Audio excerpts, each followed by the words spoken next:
আসসালামু আলাইকুম।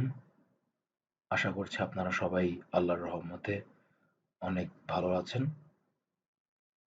তো আজকে আমি কম্পিটিটিভ প্রোগ্রামিং এর জন্য সি প্লাস প্লাস কোড করা যায় ভিএস কোড অর্থাৎ মাইক্রোসফট ভিজুয়াল স্টুডিও কোডে কিভাবে সি অথবা সি প্লাস প্লাস কোড লেখা যায় সেটি দেখাবো।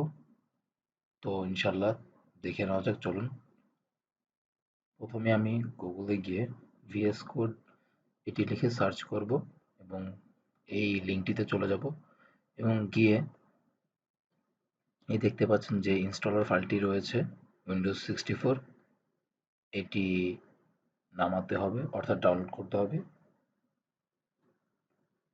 যেহেতু আমার অলরেডি ডাউনলোড এবং ইনস্টল করা রয়েছে, তো আমি আর ডাউনলোড এবং ইনস্টল দেখাচ্ছি না, আপনারা ইনশাল্লাহ তা করে নেবেন।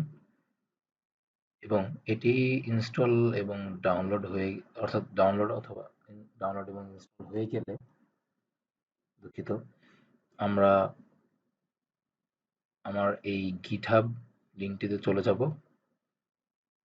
দেখতেই পাচ্ছেন মেইন জিডাব্লিউ 17.1, এই লিঙ্কটিতে গিয়ে আমরা এটিকে সুন্দরভাবে অর্থাৎ ডাউনলোড জিপ ক্লিক করে ডাউনলোড করে ফেলবো, অথবা গিটের এই লিঙ্কটিতে গিট ক্লোন করে ফেলতে পারি। তো এটি ক্লোন অথবা ডাউনলোড জিপ হয়ে গেলে আমাদের কাছে এরকম একটি ফাইল দেখাবে মেইন জিডাব্লিউ 17.1.exe, এবং আমরা সেটিকে, এটি মূলত জিপ অবস্থায় রয়েছে অর্থাৎ কম্প্রেসড যেটি বলি না কেন। তো আমরা এটিকে সিলেক্ট করে যদি ওপেন করতে নেই, তাহলে আমাদেরকে এরকম একটি অপশন দেখাবে এক্সট্রাক্ট টু।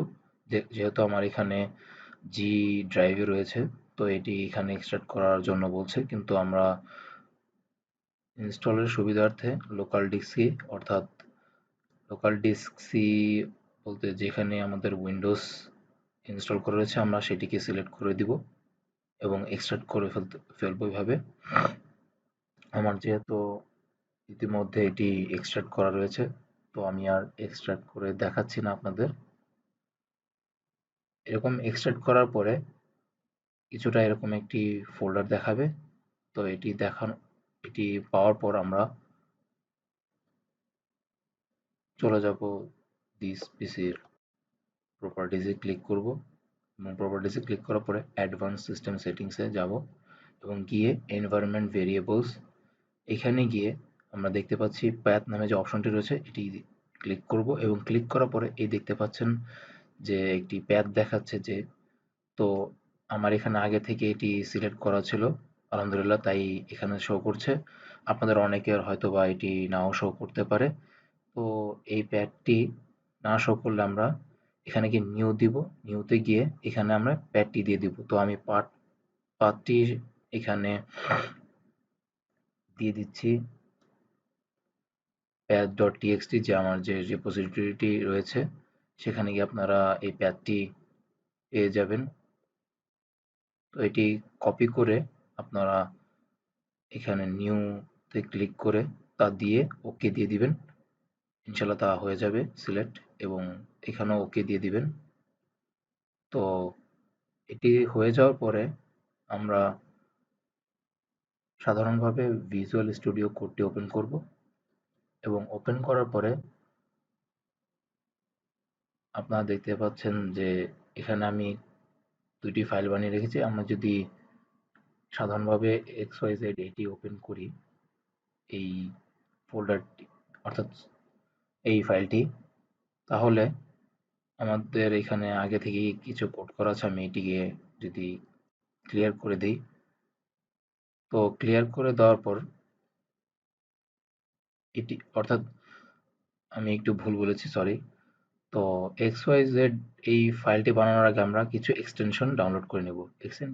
এক্সটেনশনগুলো হচ্ছে সি, সি প্লাস প্লাস, আপনারা এখানে সার্চ করে নিতে পারেন সি, সি প্লাস প্লাস।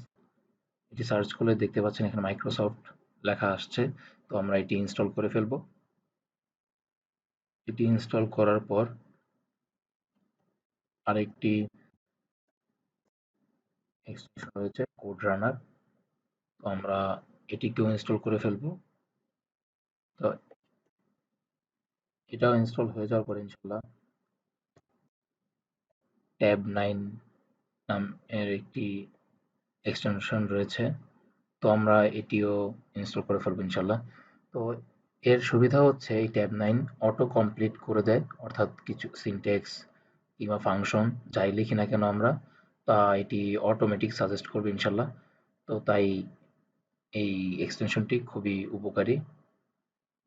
তো এখন দেখা যাক আমাদের কোড আমরা কিভাবে রান করতে পারি। তো আমাদের কোড রান করার জন্য আমরা এখানে যদি একটি কোড লিখি, অর্থাৎ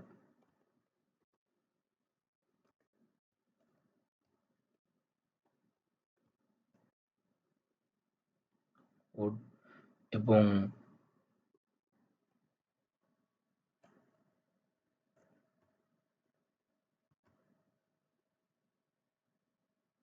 এটি যদি ইনশাল্লাহ রান করি, তো দেখতে পাচ্ছেন আমাদের এটি প্রিন্ট করে দিয়েছে আমাদের এই কোটেশনের মধ্যে যা রেখেছিলাম কোড।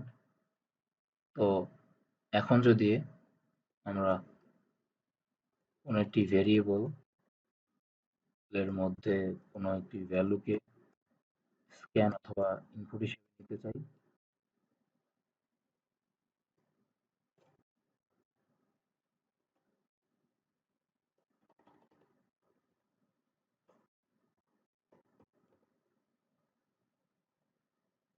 তো এখন যদি আমরা কোডটি রান করি ইনশাল্লাহ, তো এটি রানিং অবস্থায় আছে।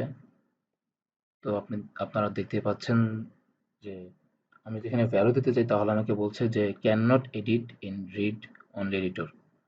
তো এরকম সবারই প্রথমে দেখাবে, অর্থাৎ আমরা টার্মিনাল থেকে ইনপুট নিতে পারবো না। তো তার জন্য আমরা এখানে ফাইল অপশনটিতে আবার যাব, গিয়ে প্রিফারেন্সেস, গিয়ে সেটিংসে যাব।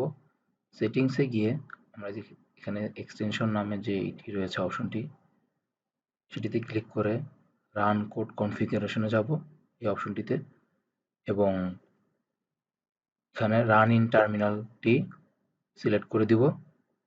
এবং সিলেক্ট করে দেওয়ার পর আমরা একবার ভিজুয়াল স্টুডিওটি ক্লোজ করে আবার যদি ওপেন করি,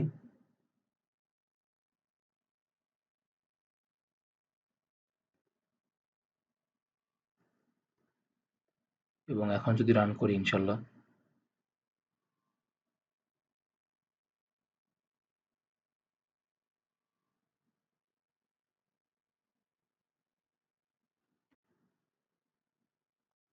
তো দেখতেই পাচ্ছেন আলহামদুলিল্লাহ আমাদের ইনপুটও নেওয়া হয়েছে এবং তা প্রিন্টও করেছে 7 7। তো এভাবেই আমরা ইনশাল্লাহ আমাদের পরবর্তী কোডগুলো, অর্থাৎ সি প্লাস প্লাসের কোডগুলো এখানে ভিজুয়াল স্টুডিও কোডে রান করতে পারবো ইনশাল্লাহ এই ওয়েতে। তো আশা করছি আপনাদের আমার এই ভিডিওটি ভালো লেগেছে। যদি ভালো লেগে থাকে তাহলে অবশ্যই লাইক, কমেন্ট, শেয়ার এবং আমার চ্যানেলটিকে সাবস্ক্রাইব করে আমাকে উৎসাহ দিবেন ইনশাল্লাহ। ততদিন পর্যন্ত ভালো থাকবেন। আল্লাহর রহমতে আজ এ পর্যন্তই। আসসালামু আলাইকুম।